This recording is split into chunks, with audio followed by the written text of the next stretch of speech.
السلام علیکم ورحمۃ اللہ وبرکاتہ۔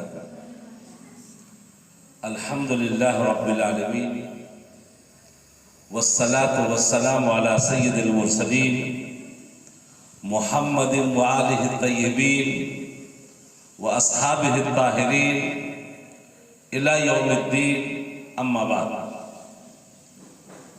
قال النبی صلی اللہ علیہ وسلم انما انا بعثت معلما لأتمم مکارم الاخلاق، او کما قال علیہ الصلوۃ والتسلیم۔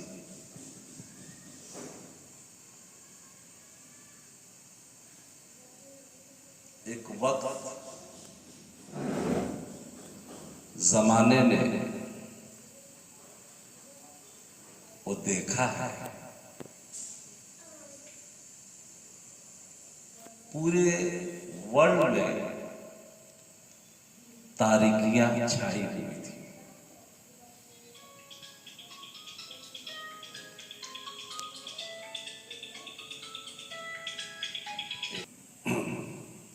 تو میں یہ عرض کر رہا تھا کہ زمانے نے ایک وہ وقت دیکھا کہ ظلم و زیادتی،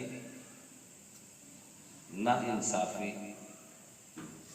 کا بازار گرم تھا۔ نہ تو بڑے چھوٹوں کے ساتھ شفقت کر رہے تھے، نہ چھوٹے بڑوں کی عزت کر رہے تھے۔ ماں بچے کے ساتھ انصاف نہیں کر رہی تھی، اور بچے اپنے والدین کی قدر نہیں کر رہے تھے۔ تاریخ گواہ ہے، انسانوں میں اور جانوروں میں کوئی تمیز نہیں کیا جا رہا تھا۔ معاملات دونوں کے ساتھ تقریباً یکساں ہو رہا تھا۔ اگر اس کو لفظوں میں سمجھا جا سکتا ہے تو اس طریقے سے سمجھا جا سکتا ہے کہ اس وقت بالکل زمانے میں ڈارکنیس تھا، تاریکیاں ہی تاریکیاں تھی۔ ایسے موقع پر ایک معلم بنا کر کے رسول کریم صلی اللہ علیہ وسلم کو بھیجا گیا۔ ان کو تاریکی ختم کرنی تھی، ان کو ظلم و زیادتی کے بازار کو درست کرنا تھا، اور ذمہ داری صرف یہ دی گئی تھی کہ آپ مکارم اخلاق کی تعلیم دیں۔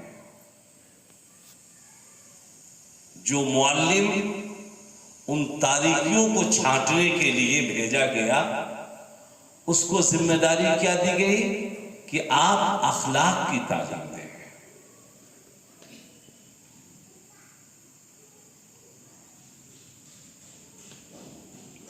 میں اس حد تک محسوس کرتا ہوں کہ اگر معلمین باکردار ہو جائیں، اگر معلمین با اخلاق ہو جائیں، اگر ٹیچرز گڈ بیہیویئر ہو جائے، اور اپنے زیر اثر رہنے والوں کو صرف اخلاق سکھاتے ہیں۔ علم کوئی چیز کا نام نہیں ہے، علم کے ساتھ تربیت جڑ جائے تو اس کی حیثیت بنتی ہے۔ علم کے پہاڑ آپ کے پاس ہو، اور اگر تربیت نہیں ہے تو پھر وہی علم والا توڑتا ہے، پھوڑتا ہے، وہی نوچتا ہے، وہی گدورتا ہے، وہی پھاڑتا ہے۔ علم کے ساتھ اصل جوہر ہے وہ تربیت کا ہے. نو ڈاؤٹ آپ سب تعلیم یافتہ تھے جب آپ کا سلیکشن ہوا. اگر آپ کے پاس ڈگریاں نہ ہوتی، آپ کے پاس سرٹیفکیٹ نہ ہوتے، تو آپ کو یہ تربیت گاہ میں تربیت کے لیے مواقع فراہم نہ کیے جاتے.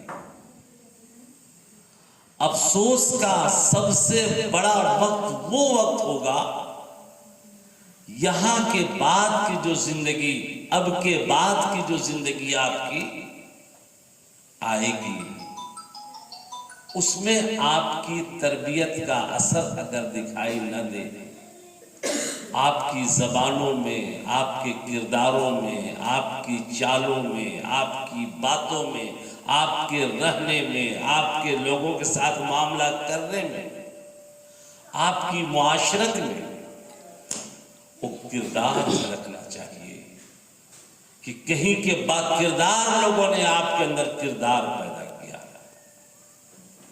شاید آپ سے کوئی بڑا کام لینا، آپ کے ذریعے سے تاریکیوں کو چھانٹنا، تاریکیوں کو دور کرنا، ایک اچھے ماحول پیدا کرنا، بچوں کے اندر اخلاق و کردار پیدا کرنا، شاید اللہ کو یہ مقصد ہے کہ آپ کو معلم، تعلیم یافتہ نہیں کہہ رہا ہوں، آپ کو معلم بننے کے لیے اچھوں کے بیچ میں.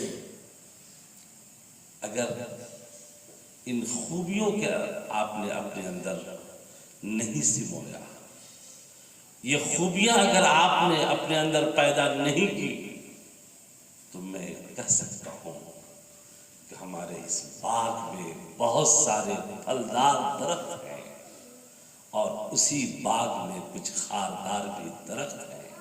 اگر آپ با کردار نہیں بن سکے تو آپ اس خاردار درخت کے مانند ہو جائیں گے. میں آج کے اس حسین موقع پر کہ جب آپ کی تربیت ہو جانے کی سرٹیفکیٹ یہاں سے جاری کیا جا رہا ہے کہ یہ تربیت یافتہ لوگ ہیں جن کے اندر بچوں کے ساتھ معاملہ کرنے کا طریقہ سکھایا گیا، اس کا سرٹیفکیٹ دیا جا رہا ہے. اس کے بعد کبھی بھی میرے ان کانوں کو یہ خبر آتی ہے کہ میرے کیمپس میں جو رہے تھے، جن کو تربیت کی گئی تھی، انہوں نے پڑھنے والے بچوں کے ساتھ اچھا معاملہ نہیں کیا، ایمانداری کا ثبوت نہیں دیا، ان کو تراش کر کے ہیرا نہیں بنایا، تو شاید یہ ہیرا گر جنہوں نے آپ کے اندر وہ جوہر پیدا کرنے کی 15 دنوں سے مستقل کوششیں کر رہے تھے، میں کہوں گا ان کی کوششیں ناکام ہو گئی.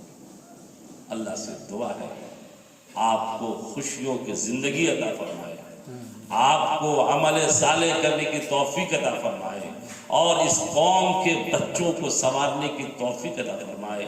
اور اس ادارے نے جو اپنے خدمات پیش کیے ہیں، اور بالخصوص ڈاکٹر عبد القدیر صاحب نے آپ کو یہ مواقع فراہم کیے ہیں، اللہ تبارک و تعالیٰ اس مرد مجاہد کو بہتر اجر عطا فرمائے اور اجر جزیل عطا فرمائے، آپ کی زندگیوں میں خوشیاں عطا فرمائے. آپ جہاں رہیں اس ادارے کو، ہمیں اس ادارے کے فاؤنڈر پرنسپل کو اور آپ کے سینٹر ہیڈ کو اور آپ کے یہ مخلص معلمات کو آپ اپنی دعاؤں میں محبت میں شامل رکھیں. جزاکم اللہ. السلام علیکم ورحمۃ اللہ وبرکاتہ.